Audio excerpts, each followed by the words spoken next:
Hello class, आज का हमारा टॉपिक है ट्रायंगल। हम आज ट्रायंगल के बारे में पढ़ेंगे कि ट्रायंगल में क्या क्या चीज़ें होती हैं। तो हम देख लेते हैं हमें जो पढ़ना है। पहले ट्रायंगल लिख लेते हैं और ट्रायंगल में हमको क्या समझना है। पहले पहले हमको समझना है कॉन्ग्रेंट। कॉन्ग्रेंट होता क्या है। कॉन्ग्रेंट पर हम देखेंगे कि क्राइटेरिया कौन कौन से क्राइटेरिया कॉन्ग्रेंट होने के लिए फॉलो किए जाते हैं। उसके बाद तीसरा देखेंगे हम इसमें कौन कौन से रूल लगेंगे, ठीक ना, या थ्योरम यूज़ होंगे जिसकी मदद से हम उसे आराम से कॉन्ग्रेंट प्रूफ कर सकते हैं। तो इन तीनों को देखा जाएगा। सबसे पहले हम देखते हैं कॉन्ग्रेंट। असल में कॉन्ग्रेंट होते क्या हैं।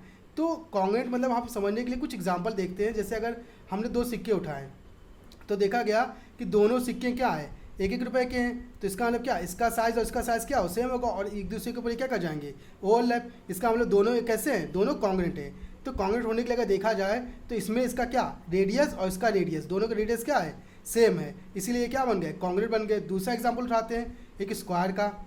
हमने दो स्क्वायर लिए, दो स्क्वायर कहने के मतलब एटीएम ले लिया, दो एटीएम ले लिए, ठीक ना। तो एटीएम में देखा जाए तो दोनों का साइज़ क्या होगा, सेम होगा। तो अगर इसके ऊपर रखेंगे तो दोनों एक दूसरे पर ओवरलैप कर लेंगे, मतलब दोनों का फिगर कैसा है, कॉन्ग्रेंट फिगर है, ठीक। अब इसमें देखा जाए तो इसके एंगल क्या होंगे, साइड सारे सेम होंगे। एंगल सेम होने के साथ साथ इनके साइड भी क्या होंगे, साइड भी सेम होंगे। तो इसका मतलब ये फिगर कैसा है, कॉन्ग्रेंट फिगर है। दूसरा एक ट्रायंगल का उठा लेते हैं। अगर हमने एक ट्रायंगल लिया, ठीक ना, ये हमारा इक्विलेटरल ट्रायंगल है और दूसरा भी हमने लिया, वो भी क्या हमारा इक्विलेटरल ट्रायंगल है। तो दोनों इक्विलेटरल ट्रायंगल है, तो अगर इसको इसके ऊपर रखते हैं तो ये दोनों इस पर क्या कर जाएंगे, ओवरलैप कर जाएंगे, ठीक। तो इसका मतलब ये भी कैसे फिगर है, कॉन्ग्रेंट फिगर है। अगर हमने एक स्क्वायर लिया एग्जाम्पल में, इस स्क्वायर को यहाँ से काट दिया तो देखा था अगर इसके ऊपर पलटेंगे तो ये इसके ऊपर पूरी तरह क्या कर जाएगा, ओवरलैप कर जाएगा। ओवरलैप करने मतलब क्या, यहाँ से इसका एंगल और इसका एंगल क्या सेम, इसका साइड सेम और इसका ये और ये साइड सेम और ये साइड और ये साइड सेम। इसका मतलब क्या है कि ये इसके ऊपर ओवरलैप करा, इसका मतलब ये कैसा फिगर है, कॉन्ग्रेंट फिगर है। तो इस तरह के फिगर को जिसमें हर चीज़ मतलब उसका एंगल, उसका रेडियस, उसकी साइड अगर इक्वल होती है तो वो फिगर कैसे कहलाएगी, कॉन्ग्रेंट फिगर कहलाएगी। तो हम लिख लेते हैं क्या क्या चीज़ें इसमें। सबसे पहले radius are equal, radius equal होने चाहिए। अगर कोई सर्कल है तो फॉर सर्कल, ये सर्कल के लिए क्राइटेरिया होना चाहिए, ठीक ना। अब दूसरा क्या होना चाहिए, एंगल, साइड। एंगल और साइड किस में होना चाहिए, ट्रायंगल एंड स्क्वायर, ठीक ना, या रेक्टेंगल, ठीक ना। इन तीनों के लिए क्या होना चाहिए, एंगल और साइड इक्वल होना चाहिए। तो वो क्या हो जाएंगे, कॉन्ग्रेंट फिगर। और रेडियस अगर इक्वल है, ठीक ना, रेडियस अगर इक्वल है तो वो कैसे हो जाएंगे, क्या कहते हैं, कॉन्ग्रेंट हो जाएंगे। किसके लिए, सर्कल के लिए। तो ये इसके क्या हो गए, कॉन्ग्रेंट होने के कुछ रूल हो गए कि कॉन्ग्रेंट कैसे कैसे होते हैं। अब कॉन्ग्रेंट पहचानें कैसे, अगर दो चीज़ हमको दे दी गई है, मतलब अगर दो अलग अलग डिफरेंट फिगर दिए गए, जैसे एक फिगर ऐसा कुछ दिया है और एक फिगर ऐसा कुछ दिया है, तो दोनों क्या फिगर कॉन्ग्रेंट है, आप कह सकते हैं कॉन्ग्रेंट है, नहीं। क्यों, क्योंकि देखा जाए तो यहाँ पे जो एंगल बनेगा वो एंगल यहाँ पे और यहाँ पे कहीं नहीं बनने वाला है। मतलब इसका एक एंगल क्या होगा, डिफर कर गया दोनों, इन तीनों एंगल से। इसका मतलब ये दोनों ट्रायंगल कैसे होंगे, कॉन्ग्रेंट नहीं होंगे। अब एक और एग्जांपल समझते हैं। अगर हमने एक छोटा सा स्क्वायर लिया और एक बड़ा सा स्क्वायर लिया, अब देखा जाए तो इस स्क्वायर को इसके ऊपर रखते हैं, ठीक ना, तो ये इतना ही हिस्सा घेरेगा या इतना हिस्सा लेगा। तो इसका मतलब क्या है, इसके एंगल तो इक्वल है लेकिन इनकी साइड क्या है, इक्वल नहीं है। इसका मतलब ये भी क्या होगा, कॉन्ग्रेंट नहीं होगा। तो ना ये कॉन्ग्रेंट होगा ना ही ये कॉन्ग्रेंट होगा, ठीक। अगर हमने एक सर्कल वाला एग्जांपल लिया कि एक छोटा सर्कल लिया और एक बड़ा सा सर्कल लिया, ठीक। अब दोनों सर्कल में अगर ध्यान देखोगे कि इस सर्कल का रेडियस क्या है, अलग है, इस सर्कल का रेडियस क्या अलग है। इसका मतलब इसको इसके ऊपर रखते हो तो ये बस इतना हिस्सा गिरेगा, पूरी तरह से नहीं घेरा है ना। तो इसका मतलब ये भी क्या है, कॉन्ग्रेंट फिगर नहीं है। तो ये कुछ कॉन्ग्रेंट ना होने के रूल हैं और ये कुछ कॉन्ग्रेंट होने के रूल हैं, समझ में आ गया ना। उसके बाद हम देखेंगे क्राइटेरिया क्या क्या होने चाहिए किसी ट्रायंगल का कॉन्ग्रेंट होने के लिए, ठीक। क्योंकि हमें चैप्टर तो ट्रायंगल पढ़ना है तो हम ट्रायंगल के बारे में ही सब कुछ देखेंगे। तो क्राइटेरिया देखा जाए तो तीन टाइप के क्राइटेरिया में डिफाइन किया जाएगा। पहला SAS, दूसरा SSS और तीसरा क्या रहेगा, ASA, ठीक। ये तीन क्राइटेरिया रहेंगे।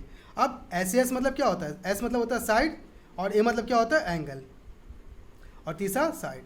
तो साइड, एंगल, साइड, अगर ये क्राइटेरिया फॉलो कर रहा होगा तो कैसे ट्रायंगल होगा, ट्रायंगल जो होगा वो कॉन्ग्रेंट होगा। अगर तीनों साइड उसके इक्वल हैं, साइड साइड साइड, इस रूल को फॉलो कर रहा होगा, इसका मतलब वो ट्रायंगल कैसा है, कॉन्ग्रेंट है। अगर किसी का एंगल और फिर साइड फिर एंगल इक्वल है, इसका मतलब वो भी ट्रायंगल कैसा होगा, कॉन्ग्रेंट होगा, ठीक ना। ये रूल उससे फॉलो करने चाहिए, तभी वो ट्रायंगल क्या बन जाएगा, कॉन्ग्रेंट बन जाएगा। अच्छा एक चीज़ याद रखना, कहीं गलती से ए एस लिख दिया तुमने, मतलब पहले एंगल फिर साइड को दिखा दिया, इसका मतलब वो फिगर जो होगा वो क्या होगा, कॉन्ग्रुएंट नहीं होगा, उसको तुम कॉन्ग्रुएंट में नहीं रखोगे और वो तुम्हारा गलत हो जाएगा। ठीक, इसके लिए तुम्हें सबसे पहले एंगल दिखाओ, फिर साइड दिखाओ, फिर एंगल दिखाओ, तब तुम्हारा आंसर क्या होगा, सही होगा। तो ये इसके कुछ क्राइटेरिया हो गए। अब इन क्राइटेरिया के लिए कुछ एग्जांपल समझ लेते हैं, कौन कौन से एग्जांपल से कि कैसे ये चीज़ हो सकती है।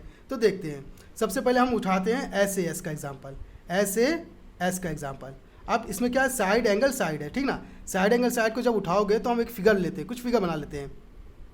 तो ये फिगर कुछ ऐसा है, ठीक। इस फिगर में बोला कि ये साइड और ये साइड इक्वल है, और ये साइड और ये साइड इक्वल है, और ये एंगल इक्वल है। तो ध्यान से देखना, अगर हम इनके नाम रखते हैं ABOCD, तो आप ध्यान से देखोगे कि ट्रायंगल AOB और COD में, triangle AOB and triangle COD में, ठीक है, इन दो ट्रायंगल में देखोगे तो ये जो इस COD में ये जो साइड है कौन सा, CO, और इस ट्रायंगल में जो BO साइड है, दोनों साइड क्या इक्वल, तो लिख लेंगे CO इक्वल टू BO, ये इक्वल है। अब देखा जाए तो ये दो ट्रायंगल कैसे है, वर्टिकली अपोजिट है, तो ये एंगल भी क्या हो जाएंगे, इक्वल हो जाएंगे। तो लिख लेंगे कौन सा, एंगल COD इक्वल टू कौन सा, AOB, एंगल AOB, ठीक। और उसके बाद तीसरा देखा तो इस ट्रायंगल में ये साइड, इस ट्रायंगल में ये साइड, मतलब ये साइड और ये साइड भी क्या होंगे, इक्वल, तो DO इक्वल टू AO। अब देखो साइड एंगल साइड, तो बाई SAS रूल, ठीक ना। इस रूल से अगर देखोगे तो ट्रायंगल कौन सा, AOB कॉन्ग्रुएंट हो जाएगा किसके, ट्रायंगल COD के, ठीक। तो यहाँ से देखो इसको हमने कॉन्ग्रुएंट प्रूफ कर दिया, तो ये रूल लगा के हम कॉन्ग्रुएंट भी प्रूफ कर सकते हैं।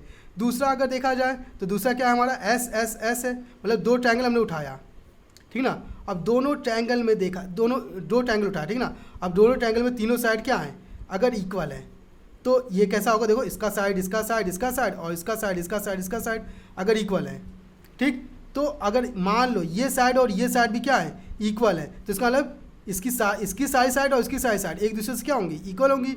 इसका मतलब ये दोनों ट्रायंगल कैसा शो करेंगे, SSS, तो ये दोनों ट्रायंगल क्या बन जाएंगे, कॉन्ग्रुएंट बन जाएंगे। अब इसका एक परफेक्ट एग्जांपल समझते हैं कि स्क्वायर से, अगर हमने एक स्क्वायर बना लिया, ठीक, इसका नाम देते हैं ABCD। अब 20 से कट करते हैं, ठीक। तो देखा तो यहाँ 90 एंगल बनेगा, यहाँ 90 बनेगा। अब यहाँ देखा तो ये साइड क्या है, इस ट्रायंगल में भी आ रहा है, ADC में और ABC में भी आ रहा है, और ये साइड इक्वल होगी, और ये साइड इक्वल होगी। इसका मतलब ये दोनों ट्रायंगल कैसे होंगे, ये दोनों ट्रायंगल SS रूल से कॉन्ग्रुएंट बन जाएंगे। तो यहाँ क्योंकि यहाँ तीनों साइड इक्वल मिलेगी, ये साइड दोनों में कॉमन, ये साइड इक्वल, और ये साइड इक्वल। इसका मतलब ये दोनों ट्रायंगल कैसे, ये दोनों इससे कैसे बनेंगे, ट्रायंगल कॉन्ग्रुएंट बन जाएंगे बाई SSS रूल से। अब तीसरा उठाते हैं कौन सा, ASA उठाते हैं। तो हमने दो ट्रायंगल बना लिया, एक ट्रायंगल ये बनाया और एक ट्रायंगल ये बनाया, ठीक। अब इस ट्रायंगल में ये एंगल और ये एंगल इक्वल है, और ये एंगल इक्वल है, और ये साइड इक्वल कर दिया, ठीक। तो ध्यान देखो, एक ये एंगल मिल गया, फिर उसके बाद साइड मिल गया, फिर क्या मिल गया, एंगल मिल गया। तो दो एंगल, ठीक ना, और एक साइड मिल रहा है, तो इसका मतलब ये भी क्या हो जाएंगे, कॉन्ग्रुएंट हो जाएंगे। किस बेसिस पे हो जाएंगे, ASA रूल से। किससे हो जाएंगे, ASA रूल से, ये दोनों क्या हो जाएंगे, कॉन्ग्रुएंट हो जाएंगे, ठीक। तो ये तीन क्राइटेरिया होंगे, किससे हम क्या कर सकते हैं, किसी भी दो ट्रायंगल को कॉन्ग्रुएंट प्रूफ कर सकते हैं। उसका रूल और थ्योरम देख लेते हैं। तो रूल और थ्योरम से हम कुछ समझ लेते हैं बातों को। तो थ्योरम में बताया गया है, पहला थ्योरम बताया गया है कि अगर कोई एक ट्रायंगल है, आइसोलेस ट्रायंगल है, ठीक ना, और बीच से हमने कट कर दिया, तो आइसोलेस ट्रायंगल होगा, तो अगर इनकी दो साइड इक्वल है, ठीक ना, तो इनके अपोजिट एंगल भी क्या होंगे, इक्वल, इनके अपोजिट एंगल भी क्या होंगे, इक्वल होंगे, ठीक। तो फर्स्ट क्या कहेगा, अगर ट्रायंगल उठाया तो इसका अपोजिट क्या होगा, ये, और इसका अपोजिट क्या होगा, ये, मतलब ये एंगल क्या होंगे, इक्वल। तो लिख लेते हैं ABC में, ABC angle ABC equal to किसके, ACB के। क्यों इक्वल होंगे, क्योंकि इनके side are equal, AB equal to AC, इसी वजह से पहले रूल ये लगेगा, ठीक। अब सेकंड रूल की बात करते हैं, तो सेकंड रूल क्या लगाएंगे, तो सेकंड रूल अगर तुम ध्यान से देखोगे कि अगर कोई भी ट्रायंगल दिया है, अगर मान लो कोई भी ट्रायंगल है, ठीक, वहाँ से उसका अगर हाइपोटेनस, ठीक ना, हाइपोटेनस और क्या कहते हैं कोई एक साइड इक्वल है, तो इसका मतलब वो दोनों ट्रायंगल हमेशा ही क्या बन जाएंगे, कॉन्ग्रुएंट बन जाएंगे हमेशा। तो एग्जांपल में अगर समझते हैं कि कुछ ऐसा फिगर लेते हैं, ठीक, ये फिगर लिया, इस फिगर में अगर ध्यान देखोगे कि यहाँ से अगर ये 90 बना रहे हैं, अगर कहीं ये 90 बना रहे हैं, ठीक ना, यहाँ 90 बना रहे हैं तो इसके सामने ये जो साइड होगी ये हाइपोटेनस होगी और इसकी कोई एक साइड इक्वल हो गई तो ये अपने ये जो दो ट्रायंगल उठाओगे ये और ये ट्रायंगल, तो ये ट्रायंगल अपने आप ही क्या बन जाएंगे, कॉन्ग्रुएंट बन जाएंगे। ठीक, तो 2 रूल यहाँ लग जाएंगे या 2 थ्योरम हम यहाँ यूज़ कर लेंगे और बेसिक जो बाकी जो थ्योरम होंगे वो छोटे छोटे हैं, वो आप आराम से चैप्टर जब शुरू करेंगे तो उसमें ही धीरे धीरे समझ जाएंगे। ठीक, अच्छा कॉन्ग्रुएंट के साथ साथ इसमें एक चीज़ और आती है, ठीक ना, वो काफ़ी फेमस है, नाम है CPCT। CPCT, CPCT का मतलब क्या होता है? C का मतलब होता है कॉरस्पॉन्डिंग, P मतलब होता है पार्ट्स, C मतलब होता है कॉन्ग्रुएंट और T मतलब ट्रायंगल। तो फुल फॉर्म क्या होगा? Corresponding parts of congruent triangle, ठीक ना, तो उसे ही बोलते हैं CPCT। ठीक, ये CPCT हो गया। अब CPCT की मदद से आप किसी भी मतलब कोई भी कॉन्ग्रुएंट हुए ट्रायंगल के किसी भी पार्ट को इक्वल कर सकते हैं। एग्जाम्पल में हम ये जो फिगर बनाए हैं, इसी फिगर में हमने बस ये एंगल इक्वल दिखाया था, ये साइड और ये साइड इक्वल दिखाई थी। अगर हमें लगाते हैं बाई CPCT रूल लगाते हैं तो आप देख सकते हैं कि AB और CD को भी हम इक्वल कर सकते हैं।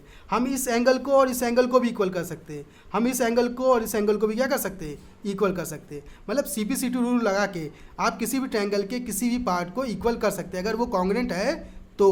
अगर कॉन्ग्रुएंट नहीं होगा तो आप ऐसा कोई रूल नहीं अप्लाई कर सकते हैं। ठीक, तो आज का इंट्रोडक्शन इतना ही है इस चैप्टर में। कल से हम इसके चैप्टर की शुरुआत करेंगे, इसके सवालों की।